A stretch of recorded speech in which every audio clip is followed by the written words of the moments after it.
কমাইছে কি দেখছ না কইলা যাব বলো আহি মই দেখিছোঁ ছোৱালীটো গোটেই তেজ পৰি আছিলে। আহি দেখিছোঁ হাল্লা কৰিছে, ছোৱালীটো চিঞৰিছে। আমি আহি দেখিছোঁ ছোৱালীটোৰ অৱস্থা নাই। আহি ল'ৰাটোকো আধা দেখিলোঁ, ল'ৰাটো পলাই গ'ল।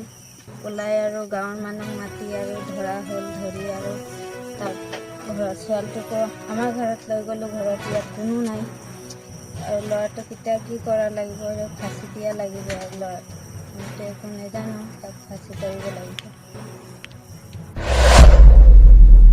ফোন করেছিল, ফোন করে করার সঙ্গে সঙ্গে এসে দেখেছি যে অবস্থাটা এখানে ঘরে গিয়ে যখন এদেরকে জিজ্ঞাসাবাদ করি, মেয়েটা খুবই অল্প বয়স্ক, 9 বছর সামথিং। আর তাদের পরিবার কেউ ছিল না, তার বাবা কাজে গিয়েছিল এবং তার মা এখানে নেই।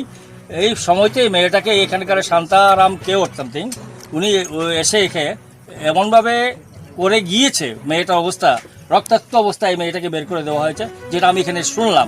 পরে মেয়েটাকে শিলচরে থানায় নিয়ে পরে হসপিটালে পৌঁছানো হয়েছে। ছেলেটাকে বর্তমান অ্যারেস্ট করা হয়েছে।